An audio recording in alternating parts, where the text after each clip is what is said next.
Yo creo que todos aquí podemos diferenciar qué es un momento de quietud, un momento de calma, de tranquilidad, y un momento de crisis, un momento de tormenta y un momento de angustia, ¿verdad? ¿Cuántos han vivido las dos? ¿Se ha vivido las dos? ¿Se siente igual? No, ¿cierto? No se siente igual. Jesús un día envió a los discípulos, les dijo: vayan, suban a la barca y crucen al otro lado, yo ya los alcanzo. Y aún había una fuerte tormenta y Jesús la calmó, la quietó. En otra ocasión Jesús estaba en la barca durmiendo mientras los discípulos pasaban al otro lado, y comenzó a hacer un viento fuerte, una tormenta, una tempestad. Está escrito en la Biblia. Y Pedro se acercó, Simón se acercó a Jesús y le dijo: maestro, ¿no notas que estamos pereciendo? Mientras todos estaban desesperados en la barca, estaba Jesús ahí durmiendo, descansando. ¿Alguna vez se ha preocupado lo suficiente como para tener ganas que otros se preocupen con usted? ¿Sí? ¿Alguna vez le ha ocurrido que usted está desesperado, angustiado en algún momento, y usted está con alguien ahí, usted le dice lo que está pasando y esa persona está tranquila? Oiga, pero reaccione. Y usted quiere que esa persona se desespere, llore con usted, se queje, patalee. Pero cuando esa persona no patalea, no se queja, tú te enojas. ¿Le ha ocurrido? Ocurre. Porque a veces queremos incluir en nuestra tormenta a alguien que no tiene que ver con la lluvia. Dígale a alguien: si no se desespera contigo, es porque no tiene que ver con tu tormenta. ¿Listo? Sencillo. Y a veces uno se enoja con esas personas, pero uno debería aprender a alegrarse. ¿Cómo así? Con esa gente que es así. ¿Por qué? Porque en medio de la tempestad, esas personas pueden venir a representar tu calma. A veces uno quiere que todo el mundo se desespere con uno. Estoy pasando por un momento difícil, entonces lloremos todos. Y si alguien no llora, me enojo. No, todo lo contrario, acércate más, porque esa persona va a venir siendo la que te va a consolar. En vez de enojarte, alégrate. ¿Han escuchado eso de que todos necesitamos un polo a tierra? Y pensamos que es otra persona. Y cuando creemos que la persona, el polo a tierra llegó, y no era el polo a tierra, sino que era un cortocircuito, entonces nos frustramos. Porque estamos buscando un polo a tierra fuera de nosotros. Dígale a alguien: tu polo a tierra tienes que ser tú. ¿Cuántos de nosotros hemos anhelado en nuestro corazón en tiempos de crisis que el Señor nos solucione el problema? ¿Sí lo ha anhelado? Yo creo que todos, ¿verdad? En algún momento: Señor, nunca oramos, pero es decir: Señor, hazte cargo. Señor, te entrego mis cargas. ¿Por qué no le entrega su vida? No, las cargas. Las cargas, por ahora las cargas. ¿Por qué no le entregamos nuestra vida al Señor para que Él se lleve no solo las cargas, sino que también implante su favor en nosotros? Ahora pregunta: cuando tú has pedido que el Señor se haga cargo de tus cargas, ¿cómo lo has pedido? ¿Cómo esperas que reaccione el Señor o se manifieste? Porque muchas veces le decimos: Señor, hazte cargo, pero hazlo así, así, así y así. Y si lo hace de otra manera, ¡ay, el Señor no respondió! ¿Sabes por qué la mayoría de creyentes piensan que el Señor no responde sus oraciones? Porque simple y sencillamente el Señor no hace lo que quieren. Ahí es donde viene la frustración y ahí es donde la iglesia piensa que el Señor no le responde. Porque no hizo lo que yo quería. Dígale a alguien, el Señor sí responde, pero en su propósito, no a nuestra manera. El apóstol Pablo lo definió, pues ¿qué hemos de pedir como conviene? No lo sabemos. No sabemos cómo pedir. Por eso es que a veces en momentos de angustia, crisis, tribulación, hacemos oraciones sin sentido, sin coherencia, porque son fruto de la desesperación. Ni siquiera pensamos que es lo que estamos pidiendo. Solo queremos salir de esa ubicación. Solo queremos salir de esa posición de angustia. Y a veces decimos cosas hasta incoherentes al Señor. Solo queremos salir de ahí. Pues ¿qué hemos de pedir como conviene? No lo sabemos. Porque nuestro corazón es caprichoso. No solo como dijo el salmista, mi corazón. No solo es delicado. Es caprichoso también. Por eso Pablo definió eso como ¿qué hemos de pedir como conviene? No tengo la más remota idea. Pero el Espíritu mismo intercede por nosotros. En la Biblia está escrito con gemidos indecibles, pero la traducción original es exhalando espíritu en nosotros. El Espíritu mismo intercede. Eso también está en la escuela Generando nivel 2. El Espíritu mismo tiene que hacerse cargo de nosotros. Porque ante la desesperación, perdónenme la expresión que es muy común por aquí, nos salimos de los chiros. ¿Quiénes de ustedes se han enojado lo suficiente que después dijeron, oiga, yo ni pensé cómo reaccioné? Señor bendito. Voy a poner aquí una urna antibalas.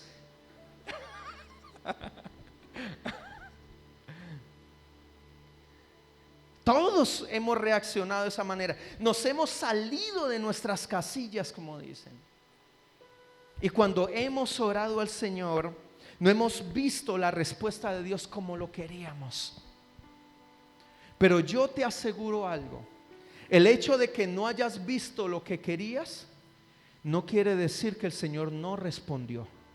Te aseguro, como hijo de Dios, como hija de Dios, el Señor siempre te escucha. Él siempre te oye y responde tus oraciones. Amén. En Números capítulo 22, si quieren los que toman nota pueden hacerlo. En Números capítulo 22 aparece la historia de un profeta llamado Balaam. ¿Recuerdan el famoso profeta que un asna le habló? ¿Sí? Quiero ponerle en contexto.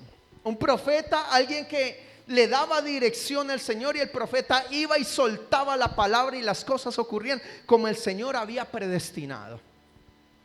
Un día cualquiera estaban en guerra contra los madianitas, y en esa guerra contra los madianitas el rey Balac, si no estoy mal, si no me falla la memoria, el rey fue hasta donde estaba Balaam y le dijo: Balaam, yo sé que tú tienes autoridad y poder en tu palabra. Necesito que vayas al punto de guerra conmigo y profetices maldición sobre el pueblo de Israel para que nosotros podamos ganar, porque hasta ahorita hemos perdido la batalla.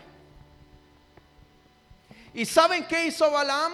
Fue a Dios: Señor, Me están pidiendo esto y me están sobornando. Perdón, me quieren dar una ofrenda. Señor, me quieren dar plata. Me quieren comprar. Quieren sembrar en la profecía. Y en ese momento el Señor dijo: lo que yo bendije no lo puede maldecir el hombre. Mi pueblo es bendecido, levántese el que se levante. Y mientras yo lo bendiga, el pueblo siempre va a ver la victoria. ¿Saben qué hizo Balaam? Fue otra vez hasta los enviados del rey y les dijo: no, el Señor no dio permiso. Se fueron y después regresaron. Duplicaron la ofrenda. La duplicaron. Mire, por esto sí. Y Balaam fue hasta Dios: Señor, me están dando el doble. Está escrito: tú me retribuirás al doble. ¿Y saben qué dijo Dios? Lo mismo, lo que yo he bendecido no lo voy a maldecir. Fue Balaam otra vez hasta ellos y ellos volvieron a su rey. Y el rey dijo: dígale que el triple. No, le doy 10 veces. 10 veces. Y fueron hasta el profeta. Y el profeta: 10 veces. Ya sé qué era. Es que el Señor esperaba que multiplicaran la ofrenda para poder hacerlo. Y efectivamente fue otra vez Balaam a Dios. ¿Y sabes qué le dijo Dios? Pues si quiere ir, vaya. ¿A usted nunca le ha pasado eso? Nunca. Yo sé que no. Pero a Balaam sí le pasó. Que Balaam desde el principio sabía cuál era el plan de Dios y quería entorpecerlo solo por su interés personal. Algo que usted nunca va a tener que vivir, algo que usted nunca ha vivido, ¿cierto? Nunca. A la final de tanto insistir, ¿sabes qué dice Dios? Si quiere ir, vaya, hágale. Lo único que yo quería era evitarle problemas, pero si quiere ir, dígale a que está a su lado: hágale. Tranquilo, vaya. Vaya. De pronto yo escucho esa voz del Espíritu y dice: si quiere, vaya con la bendición de San Jorge Hernán. Porque voy solo, eso sí se lo aseguro. Si estoy contradiciendo a lo que yo ya sé que el Señor quiere y voy para en sentido contrario, no puedo esperar que el Señor lo haga prosperar o lo bendiga. Entonces, ¿con qué bendición voy? Con la bendición de San Jorge Hernán. Para los que no saben, ese es mi nombre, ¿no? Vayan a buscar para allá San Jorge Hernán.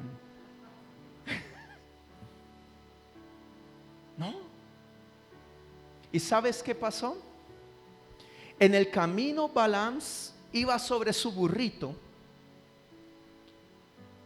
y notó que su burro paró y no quiso seguir. Los que han andado en burrito, han tenido burritos, dicen que los burritos son muy burritos.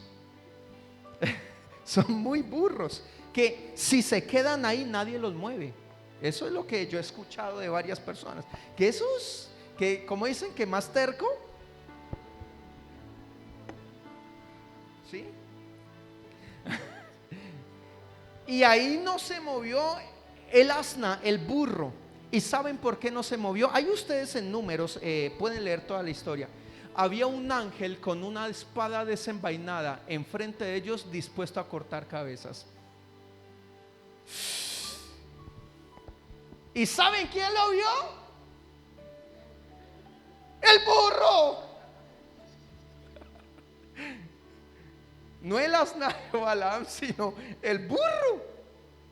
Imagínense, el profeta no pudo ver el ángel. Fue el asna el que lo vio. Después de unos golpes, de unos azotes que Balaam le dio al asna, el asna le dijo: ¿por qué me golpeas? ¿Y saben qué es lo más tremendo? Balaam le respondió: pues porque no te mueves. Y en ese momento los ojos de Balaam fueron abiertos y pudo ver al ángel. Yo me imagino al ángel enfrente de él. Si serás muy burrola. Eso ocurre cuando uno anda en contravía. Sí, se ciega, anda así. Y todo, eso sí, a todo le encuentra justificación bíblica. Y los más espirituales que más oran, dicen que el Señor les habló en sueños, les habló en profecía, les dio una visión o vieron un pajarito que vino y les cantó.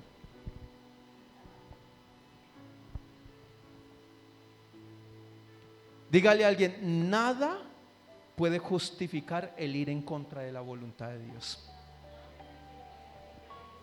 Dígale, eso no te deja tuerto, eso te deja ciego. Y como está el dicho, en un reino de ciegos, el tuerto es rey. Y como estamos lo suficientemente ciegos, ¿saben qué hacemos? Bueno, usted no, yo. Voy a buscar personas igual de ciegas a mí para que me den palabras de justificación. Lo ha hecho.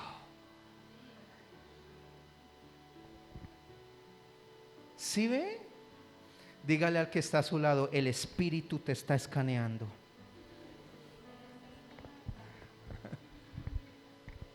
Miren,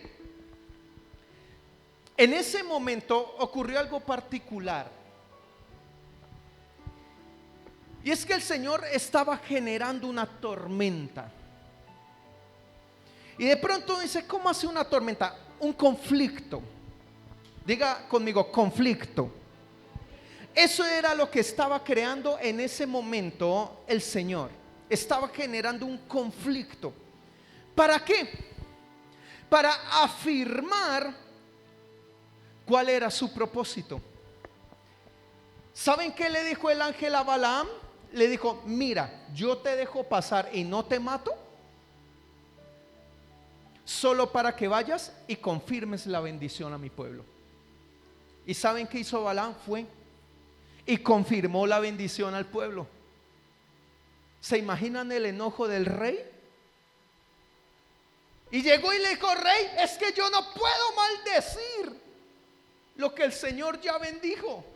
Es imposible. El Señor decreta algo sobre nuestras vidas. El Señor decreta algo en nuestra vida y no hay poder humano que pueda cambiar esa declaración del Señor.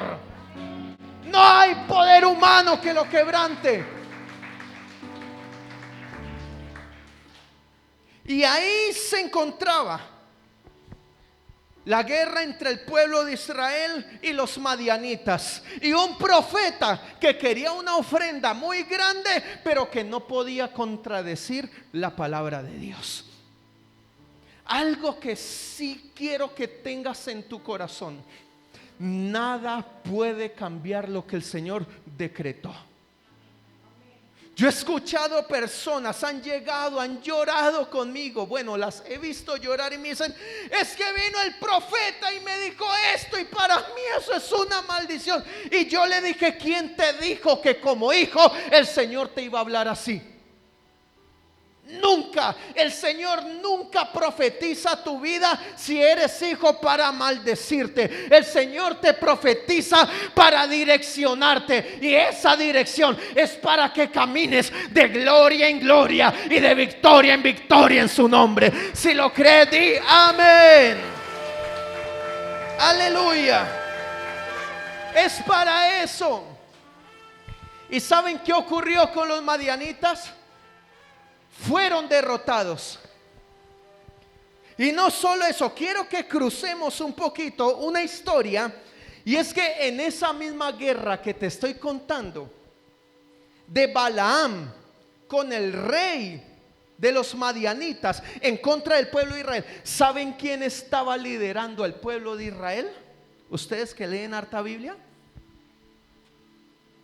dígale a alguien, Moisés.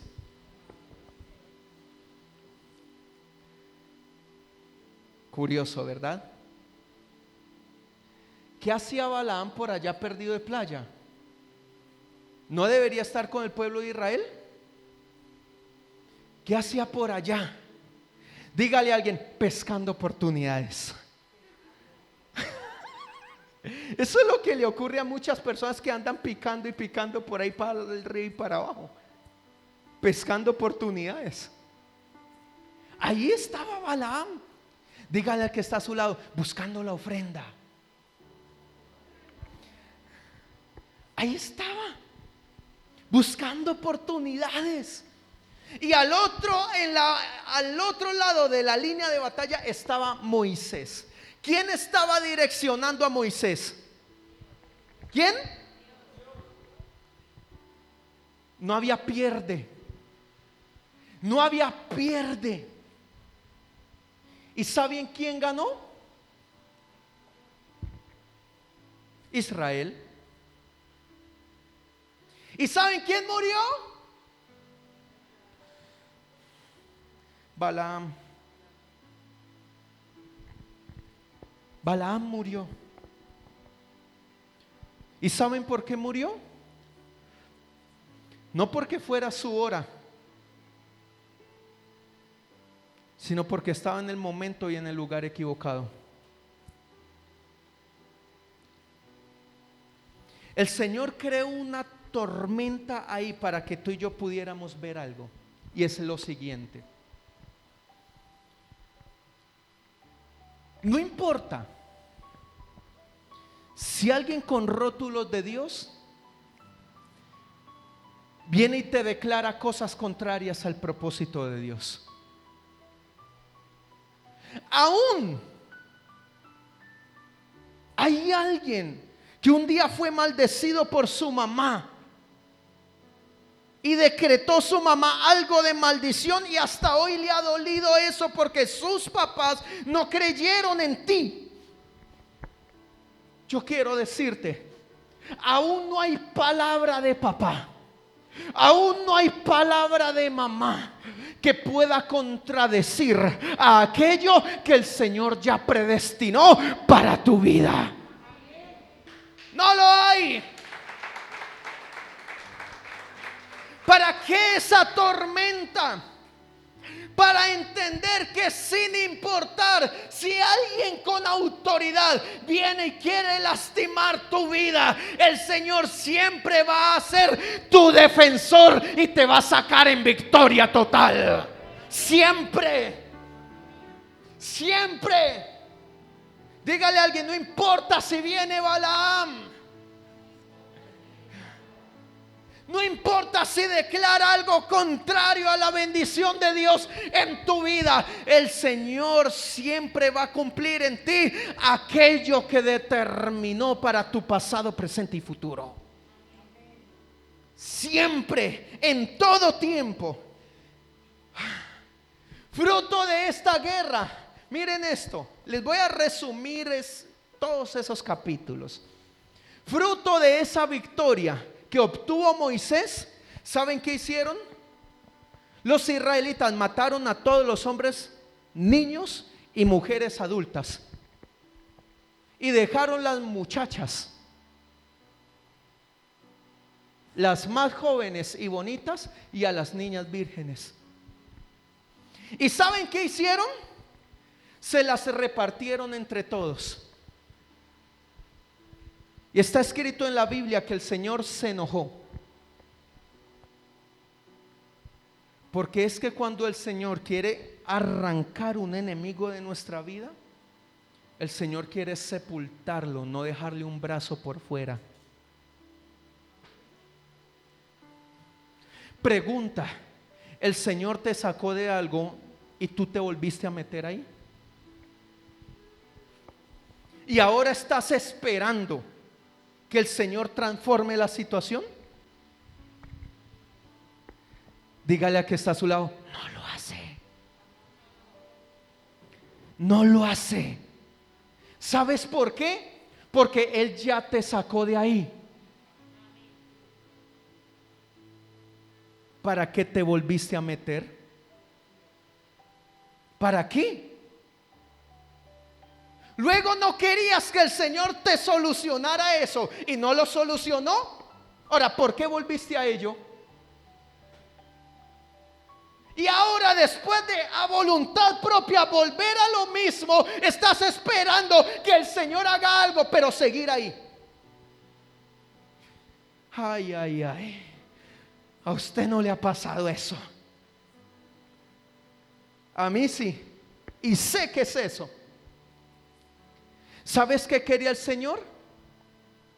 Quitar de la tierra a los madianitas, porque eran enemigos declarados de Israel, y mientras ellos estuvieran, Israel no iba a poder vivir tranquilo. ¿Y sabes qué hicieron los israelitas? Dígale a alguien, se repartieron el botín, porque eso está escrito. Ahí está escrito eso, que se repartieron el botín. ¿Era lo que Dios quería? No, era lo que el pueblo quiso. ¿Y sabes qué pasó? Esas mujeres tuvieron hijos con los israelitas y entrenaron a esos niños psicológicamente para ver a los israelitas como enemigos. Jueces capítulo 5 y capítulo 6, más el capítulo 6. ¿Sabes qué encuentras en Jueces? Años después, un juez llamado Gedeón, un juez de Dios llamado Gedeón. ¿Y sabes qué está escrito en Jueces capítulo 6? Que los madianitas estaban humillando y tenían sometido al pueblo de Israel. ¿Qué pasó? ¿Qué pasó si el Señor ya los había acabado allá cuando murió Balaam? ¿Qué fue lo que pasó? Dígale a alguien que un brazo por fuera. No lo sepultaron completamente. Lee el capítulo 6 después, cuando tenga la oportunidad, y vas a ver cómo el pueblo de Madián sometía al pueblo de Israel. ¿Y sabes qué hizo Dios? Dios se reveló a Gedeón y le dijo: Gedeón, yo quiero levantarte para que libertes al pueblo. Y ahí el Señor comenzó a trazar una nueva tormenta. Dígale al que está a su lado, una nueva tormenta.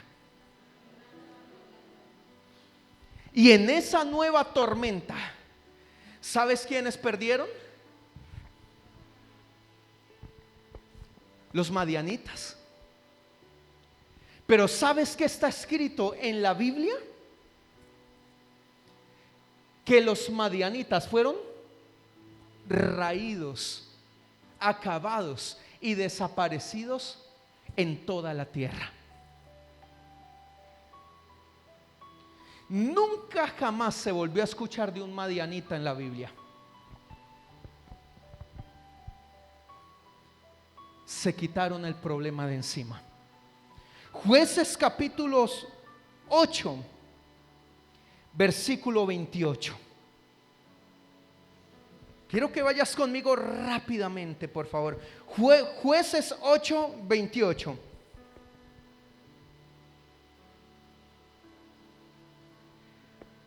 ¿Ya lo encontró?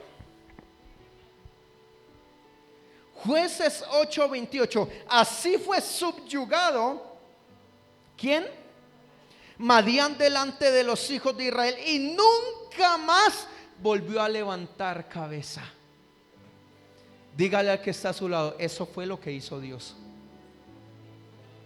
Dígale por favor a esa persona, dígale: ¿y qué es lo que hacemos tú y yo? ¿Qué sigue después de eso? Léalo por favor. ¿Cuánto tiempo? Y reposó la tierra 40 años en los días de Gedeón. ¿Cuántos queremos reposo? ¿Qué tienes que hacer? ¿Cuántos queremos reposo y vivir en paz? ¿Qué tienes que hacer?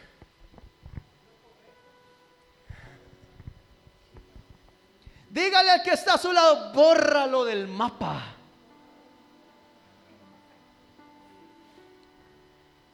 El problema, no estoy hablando de un hombre.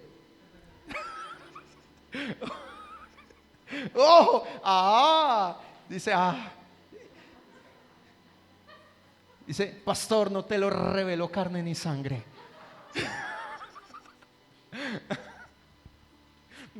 No estaba hablando de un hombre, estaba hablando de un problema. Claro que si eso fue para ti, tómalo. No sé, a cada uno le llega esta palabra con una forma diferente, según la medida que necesita en su espíritu.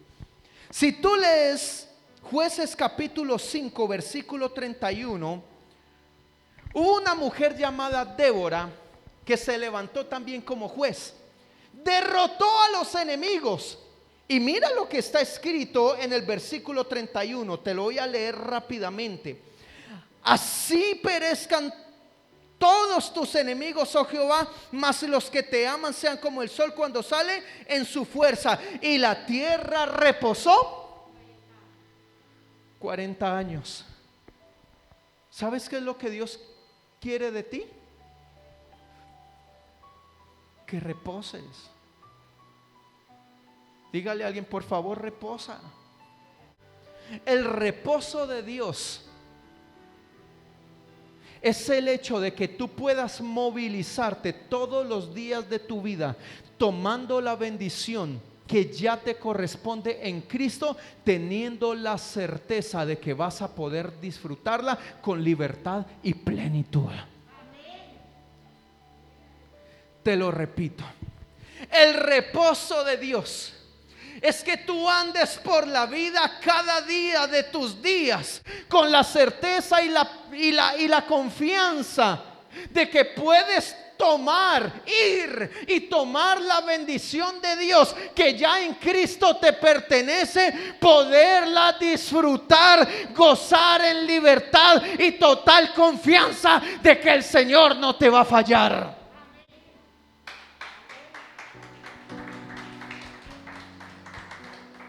El reposo del Señor significa que no importa lo que pase en tu vida, a los que amamos a Dios, todas las cosas nos ayudan a bien. El reposo de Dios es que aunque acampe un ejército en contra de mí, no temerá mi corazón, porque yo sé quién me dará la victoria y la victoria total. Yo lo sé.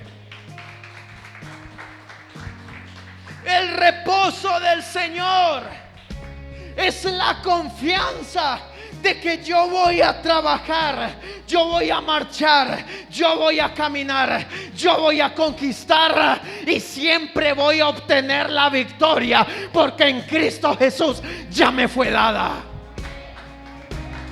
Aleluya. El reposo de Dios es el hecho de que sin importar lo que pase, el Señor siempre tiene el control. El reposo de Dios significa que antes de que veas la manifestación de Dios en tu vida, ya te fue dada en Cristo Jesús. Solo falta una cosa. Dígale a alguien que sea manifiesta. Ese es el reposo de Dios. Y sabes, después de la victoria contra los madianitas, durante la victoria de los madianitas, fueron 40 años. 40 años de paz y reposo que tuvo el pueblo. Pero escúchame bien, mira esto. Aunque tuvieron 40 años de reposo, tenían que trabajar. Tenían que ir a la guerra. Dígale a alguien, tenían que producir. Tenían que manifestar el propósito, pero en reposo. Porque el reposo del Señor no es la pereza de los hombres. El reposo del Señor es la confianza y la certeza de que todo lo que voy a sembrar lo voy a fructificar en Cristo. Todo. El reposo del Señor es el hecho de que antes de que yo vaya a algo, ya Cristo lo hizo por mí. El reposo del Señor está en el hecho de que todo lo que decretes en la tierra ya fue hecho en el cielo, y todo lo que trates de solucionar en la tierra ya fue solucionado en el cielo por tu Padre Celestial. Alguien puede gritar amén. Ya fue hecho. Aleluya. Ese es el reposo de Dios, no una posición inerte en la cual no se produce. ¿Sabes qué dijo Jesús un día? Dijo: mi Padre hasta ahora trabaja, entonces yo también trabajo. Así lo dijo. Y muchos piensan que el Señor dejó de trabajar al séptimo día de la creación. No, Dios sigue trabajando. Dios sigue manifestando su favor con sus hijos. Dios sigue trabajando en sus hijos. Dios sigue trabajando en su iglesia. Dios se sigue manifestando. Dios sigue prosperando. Dios sigue bendiciendo. Dios sigue multiplicando. Él sigue obrando a tu favor. Él sigue a favor tuyo.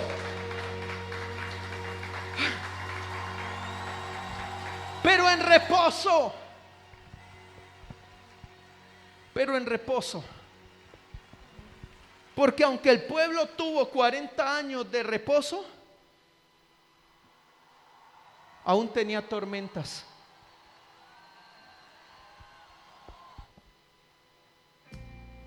¿Alguna vez has vivido una situación compleja en la cual tú te has sentado y no has hecho nada? El Señor tiene control de mí. Ya. Y mientras estás ahí le dices: Señor, ya que estoy tranquilo, calmado y no estoy desesperado, dime qué hacer. Y el Señor te habla. Pero hay una tormenta alrededor tuyo. Hay una tempestad alrededor tuyo. Eso es estar en reposo. Aprender a descansar en el Señor mientras el Señor nos direcciona para poder ser efectivos en su bendición. Yo creo que tú te has dado cuenta que es tomar una decisión por desesperación. Trajo más desesperación. Pero también es necesario que experimentemos que es ver una tormenta a nuestro alrededor y aún así descansar, sabiendo que el Señor me mostrará la salida. Aún sabiendo en ello. El reposo no es sinónimo de rezago o decadencia. Mira, el reposo no es el ocaso de tu vida. Algunos dicen: me voy a esforzar para reposar, y ya llegan a una edad en que no vuelve a ocurrir nada en sus vidas. No se vuelven a emocionar. Ahora su salmo favorito: no me vuelvo a enamorar.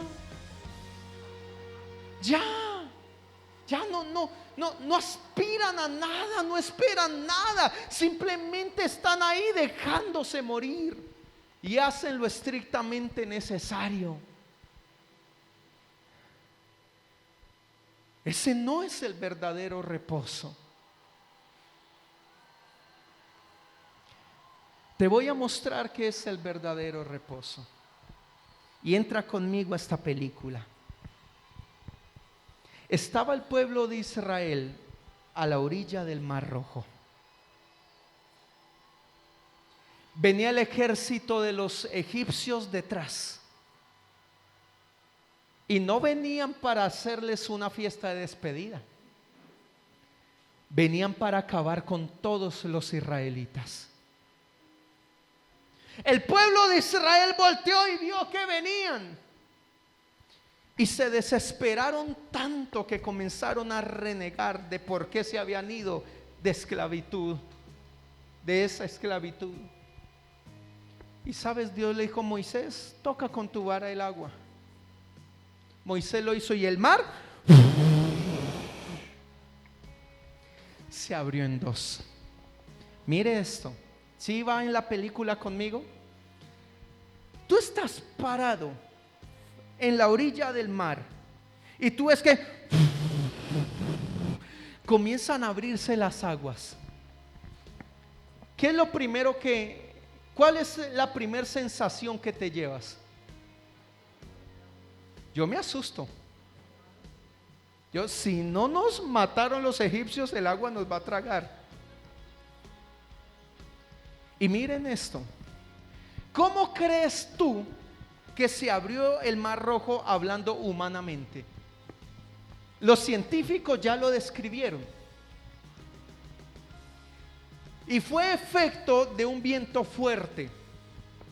O sea, un viento extremadamente fuerte que sopló, golpeó el agua y comenzó a dividirlo en ese momento. ¿Quién sopló ese viento? Obviamente sabemos. No fue una coincidencia. Pero haz parte de los israelitas que tenían que pasar kilómetros en medio de murallas enormes de agua y con un viento asombroso.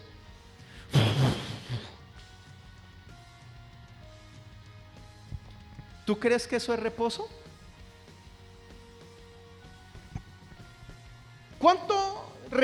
¿En cuánto tiempo puede recorrer alguien 2 kilómetros?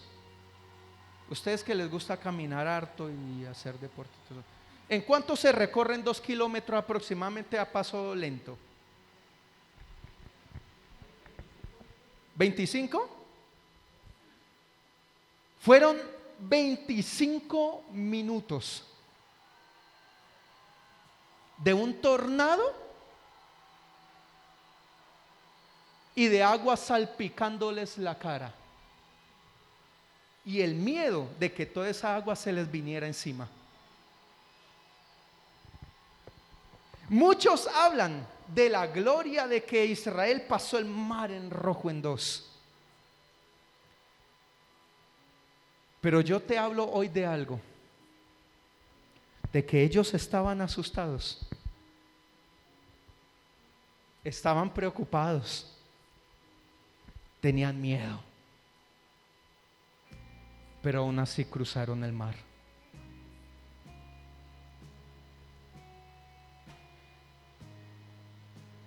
A eso yo le llamo una teotormenta.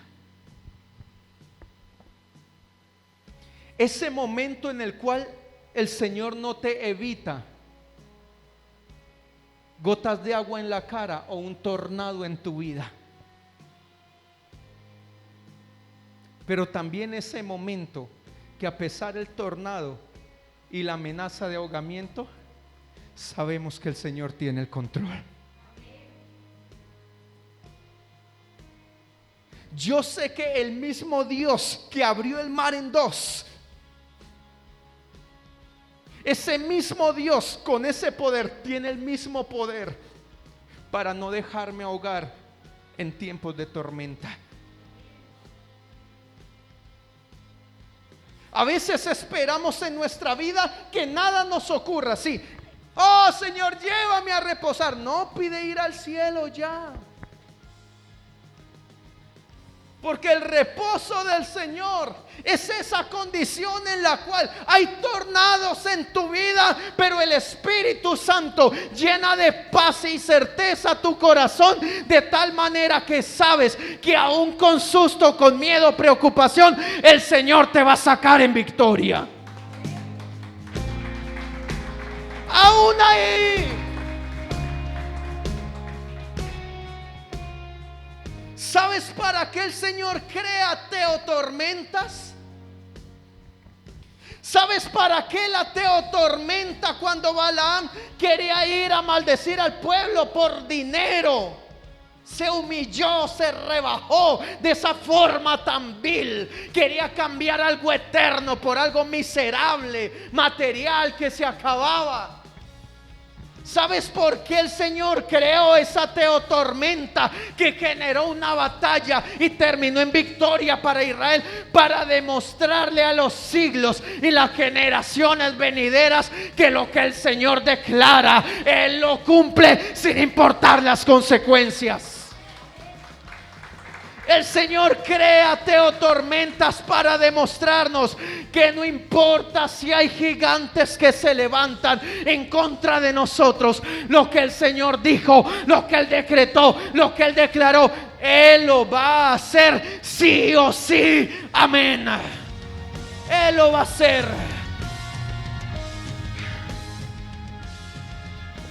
De pronto hubiéramos dicho: Señor, ¿por qué no creaste una autopista de nubes para que Israel no pasara en medio del agua, sino por encima? Si Pedro caminó sobre las aguas, ¿por qué Israel no pudo haber caminado?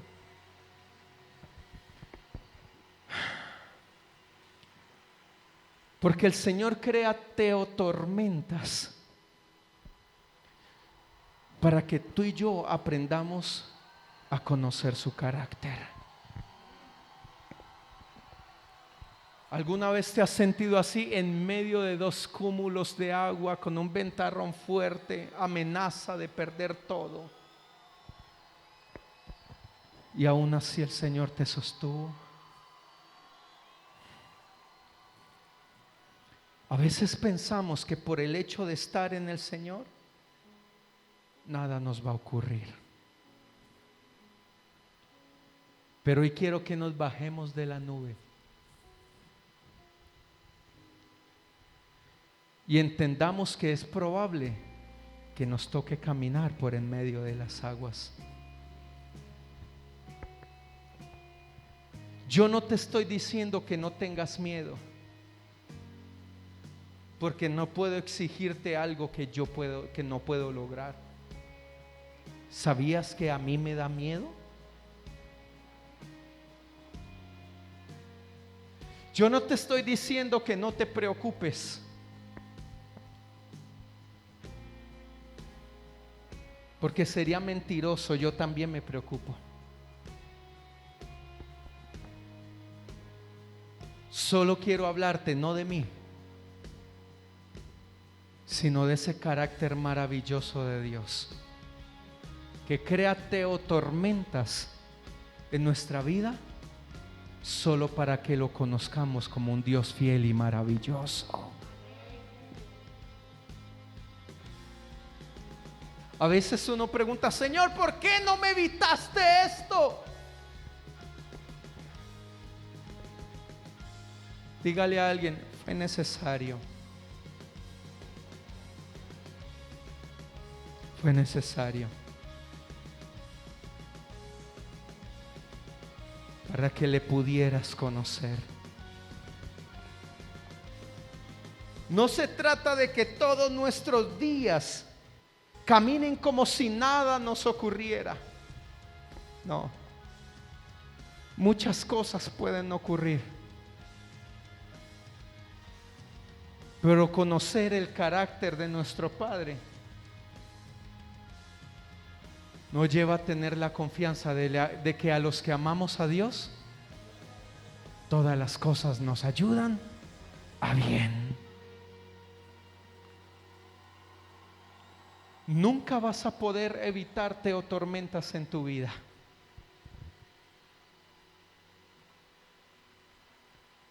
porque muchas de ellas son necesarias para formarte, para que entiendas. Yo sé que a ti no te ha pasado, pero ¿conoces a alguien que ha sido lo suficientemente terco como para, sabiendo que Dios dijo que no, va a que sí?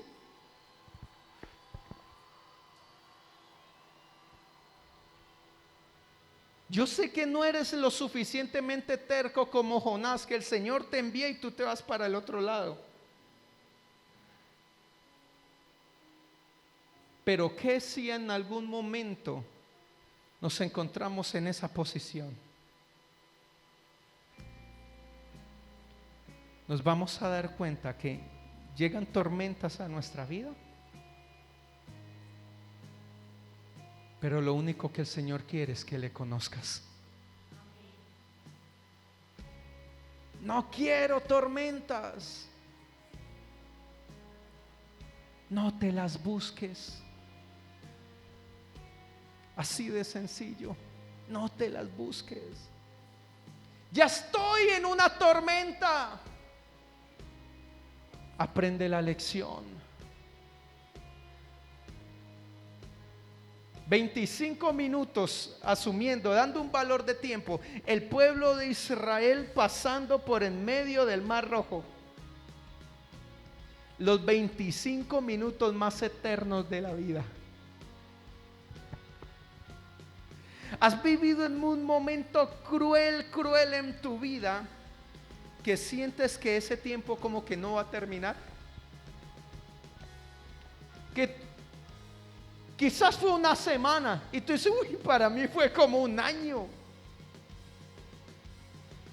Claro. Quizás sentimos en algún momento que todo quería acabar con nosotros. Pero ahí estaba tu Padre, impidiendo que la tormenta se saliera de control. No evitándola,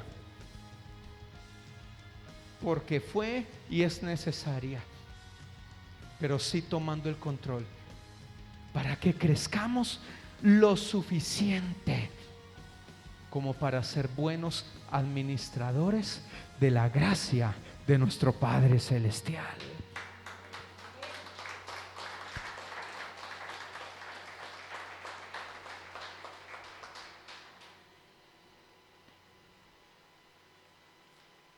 No sé si recibieron la imagen que les envié. Había un padre con su niña y venía el agua.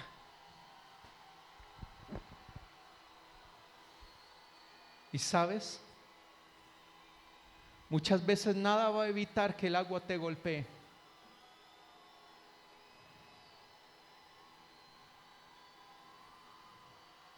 Pero yo quiero decirte, mientras el Señor tenga control de tu vida, eso también te va a ayudar a bien. Y si no te gustan las tormentas, solo vívete o tormentas. Las tormentas que Dios diseña para formar y llevar a un crecimiento a tu vida. Pero esas tormentas que tú y yo nos inventamos, ¿quién nos saca de ahí? Y aún más, sabiendo dónde está la salida. Sabiendo dónde está la salida, nos quedamos ahí.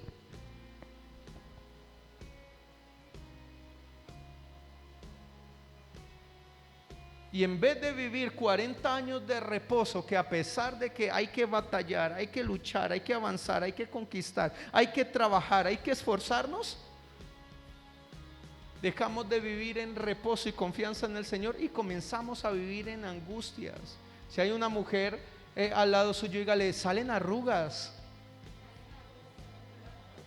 Dígale a alguien, te salen canas. Ya no te ves de 15.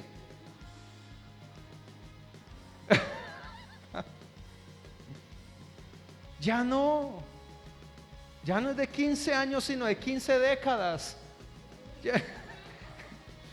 Ya se perdió el semblante. Y termino diciéndote esto. Yo sé por qué lo digo. Y no porque lo leí, porque lo he vivido. Ahora usted a mí me pone 25. Pero ¿sabían que cuando yo tenía 18 años me ponían 23, 25 años? ¿Sabes por qué? Porque no tenía reposo.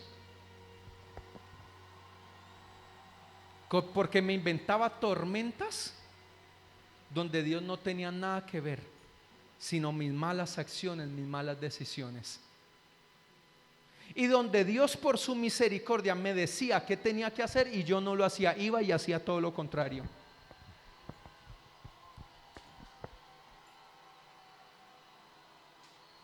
Pero cuando entramos en el reposo del Señor, tu semblante cambia, irradias paz, tranquilidad, llevas paz a otros, generas gozo en lo que haces, fructificas en todas las cosas.